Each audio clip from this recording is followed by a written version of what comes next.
Rachida Dati, vous défendez bec et ongle, et on l'entend au fond l'action du président de la République. C'est une réalité. Hein. Vous êtes toutefois plus critique à l'endroit du Premier ministre François Fillon qui a dévoilé ses ambitions parisiennes. Je vous propose d'écouter ce qu'il déclarait, c'était lundi soir sur le plateau du 20h de France 2.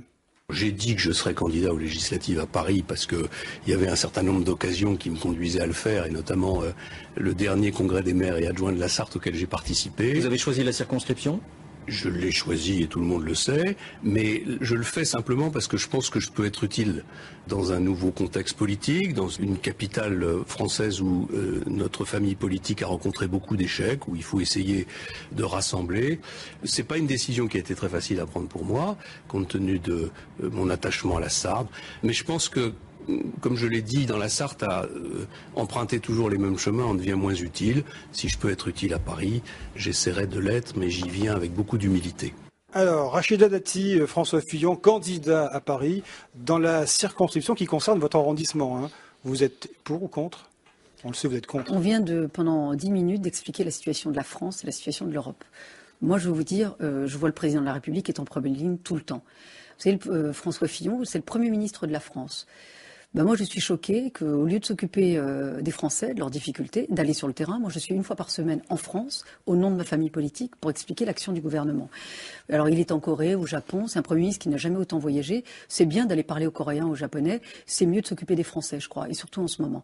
Donc, moi, je suis choquée qu'il soit plus préoccupé par son avenir personnel.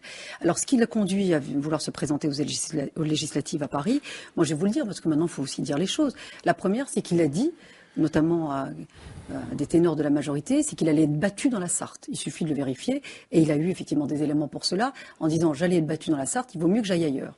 Et la deuxième chose, c'est qu'il a dit je veux une circonscription sans électeurs et acquise à la droite. Donc c'est facile. Voilà, quel mépris et pour la démocratie et pour les électeurs. Puis la troisième chose, moi je trouve un peu choquant, de la part d'un Premier ministre, il a le pouvoir, il a les moyens, il a reçu Jean Tibéri, il a proposé, et puisqu'il a permis de faire recruter son fils au ministère des Finances, contre l'avis du ministère des Finances, à un poste au ministère des Finances, alors que nous réduisons le nombre de fonctionnaires, il reçoit les élus les uns après les autres pour leur proposer des postes et des tas d'autres choses. Il vient de recruter quand même à Matignon une personne pour se charger de sa campagne pour Paris. Et puis, il a d'autres moyens. Il a un beau portrait dans le Figaro à sa gloire. Voilà, donc si on veut m'écarter... Ce que vous dites, vous êtes ancienne garde des Sceaux, vous connaissez le poids des mots. Vous êtes en train de nous dire que le Premier ministre a fait engager le fils de Jean Tibéri pour son intérêt politique et qu'il a embauché quelqu'un à Matignon pour travailler à son élection, ce qui est totalement illégal. Il a embauché quelqu'un qui est du Conseil de Paris pour effectivement suivre les affaires parisiennes, pour son implantation à Paris. Et puis il reçoit les élus les uns après les autres. Je vais vous donner un dernier exemple en date.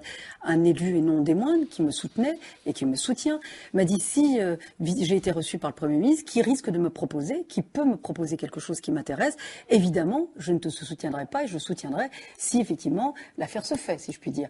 Donc moi, vous savez, je n'ai pas la même conception de la politique. Moi, elle est liée à mon travail, à mon action et sur le chemin. Non mais juste pour terminer là-dessus. Moi, je n'ai pas les mêmes moyens et je n'ai pas son pouvoir. Donc, s'il veut m'écarter, c'est très facile. Je dis simplement, et je rappelle une chose. Vous savez, ils étaient très contents que je sois un atout au moment de la présidentielle. Que je sois, vous savez, on a attaqué la gauche sur la diversité. On a attaqué la gauche sur la parité. Et donc, quand il s'est agi de prendre un ministère difficile pour y mener des réformes difficiles, je vous le redis, j'ai mené ces réformes difficiles. Je les ai menées à bien et à terme. À aucun moment, je n'ai vu le Premier ministre à cette époque pour mener ces réformes difficiles jusqu'au bout. Je crois que jusqu'à maintenant, depuis mon départ, aucune réforme au ministère de la Justice n'a été enclenchée. Donc je dis simplement qu'au bout d'un moment, il faut dire les choses. Et aujourd'hui, M. Fillon s'intéresse à son avenir personnel. Peut-être que le Président de la République a besoin de lui en première ligne pour protéger les Français, et en particulier en période de crise. Alors plusieurs questions.